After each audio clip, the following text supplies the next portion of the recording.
Assalomu alaykum, hurmatli kuzatuvchilar, hurmatli do'stlar, dehqonchilikka, chorvachilikka qiziqadigan hamyurtlar. Xudo xohlasa bugun mana 10-mart shu qishga ko'ngan donalarimizni ochamiz va sizni bugun ekishni boshlaymiz. Mana janob bilan sizlarga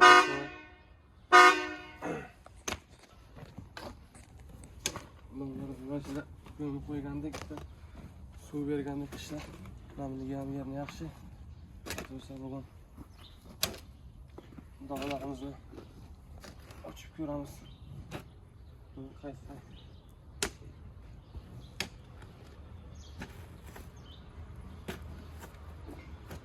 onlar okudum kamera.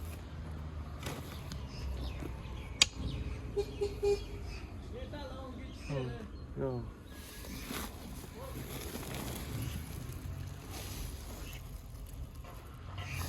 Örük banakları. Yarısı bu yolda.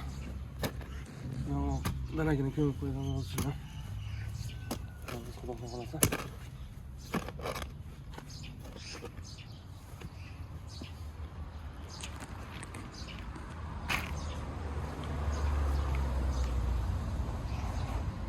Yolda banaklarını kömür koyalım. Vali. Yorulganı yok ona. Yoruluşa başlagan bunu ozgina yong'oqni terisi qalin bo'lgani uchun ozgina yorilishi qiyin bo'ladi. Nasibada o'tkazib suv berganimizdan so'ng yerning ichida tuprog'idagida yo'l ishlayishni boshlayveradi.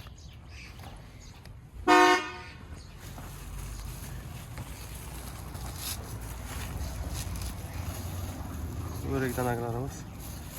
Danakimiz o'zi. Traktör sağımında.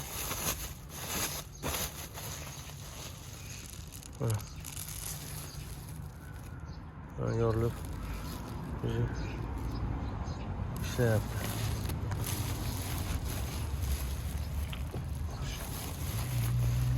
Keyin o'shuna qafasini ayiramiz. Yerimizni kecha tayyorlab qo'yganimizga ekishga bu yil nasib bo'lsa juyani ozgina boshqaroq qildik, bittalik qildik. Eksperiment qilib ko'rmoqchimiz. Qanaqa bo'ladi. Xohlasa mana nasib bo'lsa bugun boshlaymiz mana. Juyalarimizni yorib chiqdik o'rtasini. Hozir yorishni ham ko'rsataman.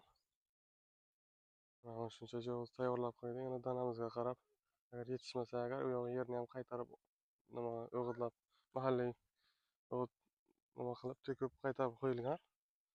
Nasib bo'lsa hozir yetishmasa yana joylab qo'ygan ekanmiz. Mana ko'rinishi yerimizni bittalik joy qilib qo'yganmiz. Nasib bo'lsa hozir boshlaymiz ekishni. Joylarimizni mana shu ko'rinishda yorib chiqamiz o'rtasini. Ko'p ham chuqur ham bo'lishi kerak emas, ko'p yuzak ham bo'lishi kerak emas. Ko'p yuzakga bo'lsa agar qushlar kelib yeyishi mumkin urug'larni, ko'p chuqurga bo'lsa agar chiqishi qiyin bo'ladi. Mana shu ko'rinishda bo'ladi. O'rtasidan yorib chiqasiz.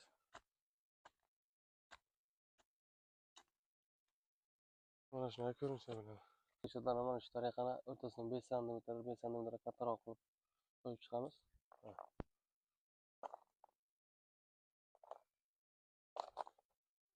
Ko'p ham yuzak ham bo'lishi kerak emas, ko'p ham chuqur ham bo'lishi kerak emas.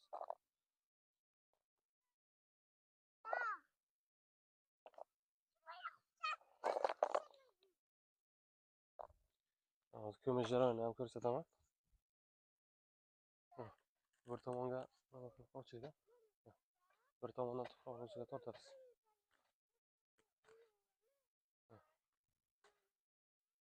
Shunday qilib ularni ham ana shu tariqa ekamiz, xudo xohlasa. Navbat o'rik danaklariga keldi. O'rik danalaridan shu tariqa o'rtasini 4 sm 5 sm qilib yerga qo'yib chiqamiz.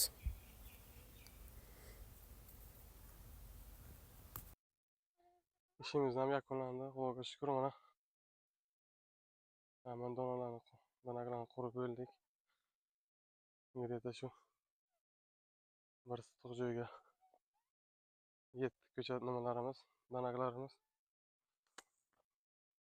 mana bular o'tgan undan oldingi yil ekkan ko'chatlarimdan ortib maydaroq ortib qolganlari qaytadan o'tkazib chiqdim bularni. Nasib bo'lsa bu yilgacha katta bo'lsa agar sotaman. Yerimizni ko'rishingiz mumkin.